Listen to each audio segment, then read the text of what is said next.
Avec un passé industriel important et une activité agricole forte, les cours d'eau et les milieux naturels du Nord ont été perturbés par l'activité humaine. Dans ce contexte difficile, les acteurs locaux se mobilisent et œuvrent ensemble pour améliorer la qualité de nos cours d'eau et répondre aux obligations fixées par la directive cadre européenne sur l'eau. Alors les données chiffrées, oui, on les a. On a des schémas directeurs d'aménagement et de gestion des eaux et masse d'eau, cours d'eau par cours d'eau, nappe d'eau souterraine par nappe d'eau souterraine, on se fixe des objectifs. Et notre objectif pour 2015, c'est de récupérer un bon état des eaux sur la moitié de l'ensemble de nos rivières sur le bassin. Pour atteindre ce résultat, l'Agence de l'eau peut s'appuyer sur l'expertise de la Fédération de pêche du Nord. Alors, la Fédération de pêche a plusieurs rôles pour nous, mais le premier rôle qu'on attend de cette Fédération de pêche, c'est le rôle d'expert. Un lien entre le terrain, les rivières, les pêcheurs et l'Agence de l'eau. Et ce rôle d'expert, de retour terrain est très important pour nous et c'est ce qui nous permet de mettre en œuvre notre politique, de vérifier que c'est adapté à nos besoins et d'améliorer la situation. Créée en 1910, la Fédération du Nord pour la pêche et la protection du milieu aquatique est une association type loi 1901. Partenaire reconnu, cette centenaire dynamique conçoit les documents cadres et coordonne les actions nécessaires à la restauration de la fonctionnalité des cours d'eau. Par le passé, les associations de pêche et les pêcheurs on se contentait d'aller à la pêche, on ne se préoccupait pas de la gestion des milieux aquatiques et notamment de la reproduction des poissons, puisqu'on limitait notre gestion à des déversements de poissons sur des citerres. Et progressivement, nous sommes passés d'une gestion de bassines de poissons à une gestion de bassins hydrographiques. Et on gère les milieux aquatiques à partir des espèces repères que sont le brochet en deuxième catégorie piscicole et la truite fario en première catégorie piscicole. Sentinelle indispensable pour la protection des milieux aquatiques, la Fédération mobilise les connaissances scientifiques de ses 10 salariés et le savoir-faire de ses adhérents. J'ai deux exemples. J'ai l'exemple de Catillon sur Sambre où nous avons restauré la fonctionnalité d'une zone humide en foyer à brocher sur le domaine public de l'État, à Sambre.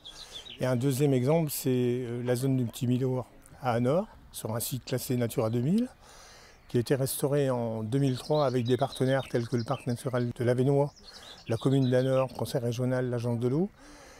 Et au départ, en 2003, nous avions 5 espèces piscicoles présentes. 3 ans plus tard, dans le cadre des suivis scientifiques, nous avons démontré qu'on se trouvait en présence de 16 espèces piscicoles présentes, dont 2 espèces classées au titre de la directive Habitat. Mais les travaux réalisés au bénéfice de la faune piscicole ont permis à la vie-faune de recoloniser le milieu. Une action en faveur de l'amélioration de la biodiversité en général, qui se traduit aussi au niveau local par l'engagement des associations agréées de pêche et de protection du milieu aquatique. Alors mon association est centenaire, elle est de 1902, l'association, donc il y a plusieurs présidents qui sont succédés. Donc moi ça fait 2 ans que je suis à la tête de la société.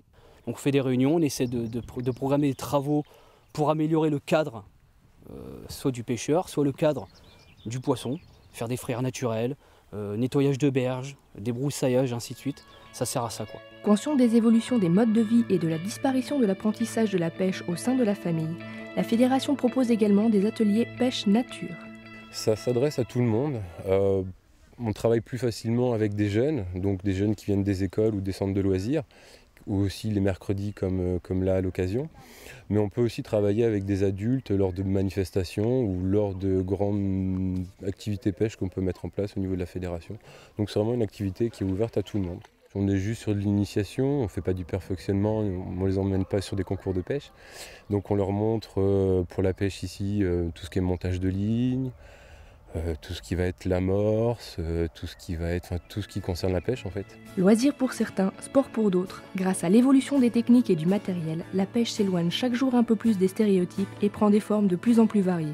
Vous, comme ça, vous pouvez aussi bien pêcher, vous prenez une canne, vous allez au bord de l'eau et vous pêchez, quoi. On voit de plus en plus de jeunes pêcher avec sac à dos, canot lancé, et puis ça pêche au bord du canal. Moi je le vois au bord de la Seine, et ils se promènent comme ça à pêcher le carnassier.